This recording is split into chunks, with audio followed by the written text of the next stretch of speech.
Kebaplarning qo'rim ko'p bizning uyda eng ko'p etiladigan tamoq turlarining biri hisoblanadi. Qo'rish usulimi, ketalik materiallarim oddiy bo'lgani bilan ta'm shunchalik yeyishlik. Eshib qolgan lag'man jizlaringlar bo'lsa, suiqash etib ichivamay, azroq go'sht bilan manadek ochiq chuchuk kebab cho'p qo'rpiradigan bo'lsanglar, uylik cho'ng kichikamiz yoqtirib yeydi. Eng muhimi tayyorlash jarayoni oddiy bo'lg'achqa qat'iy ko'p vaqtinglarni olmaydi. Qiynamsamimiz birlik tugunaylik. Oldi bilan qo'y go'shti yoki kal go'shtini nip biz shilib to'g'rab olamiz. Qo'shimcha materiallardan yeshil laza, azroq lapiza, baş piyaz samsaqlarni ko'rsatilgandek to'g'rab tayyorlaymiz. Bak ochiq yemaydim deb qolsanglar, lapizni o'rniga qizil laz ishlasanglarmi bo'laverdi ha. To'g'ri darmaklardan muvofiq tuz, ter kebab tetqusi, so'qqan zira, so'qmagan zira, azroq uvoq laza, kebab uchun ketadi. Bularni ayrim bir qachaga mushtandek muvofiq tanshab elib olamiz. Keyingi bosqichda cho'pni pishirib olamiz. Jiz xamirni uzib taxtiga ilib, qo'limiz bilan besib yaplaqlab olgandan keyin tatib turib qaynagan qozonga silib pishirib olamiz. Cho'pni sog'gan vaqtda beshti sog'ganlarimizning bek uzun qaynab michildab ketmasligi uchun cho'qim o'tni to'rak o'tga tanshab turib pishiramiz.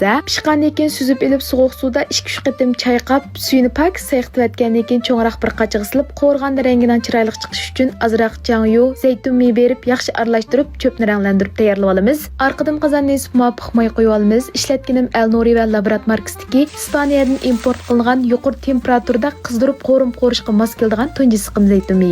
May qizigandan keyin go'shtni silib go'sht qizarg'ich qo'raymiz. Undan keyin baş piyaz, lapiza, samsaqlarni bir vaqt silib mislik bir qichiq qo'raymiz. Orqadan tayyor qilib olgan do'r darmak, azroq shinjoni bir vaqt silib do'r darmakdan mislik bir qichiqcha 2-3 minut qo'rib olgandan keyin oxirida pishirib elib olgan cho'p bilan ko'k lazni bir vaqt silib cho'p qizirib laz yumshigicha 3-4 minut yuqori o'tda qo'riyotgandan keyin taxsiga azoq tayyor bo'ldi. Qurg'oq do'r darmaklarning mislik ta'mi cho'p bilan go'shtning qat-qatiga singishib kirib, ajoyib yeyishlik bir qo'rim cho'p bo'ldi. Sizlar uyda cho'qim qo'rib bir sinab yiqqanlar uygun oldinglarmi?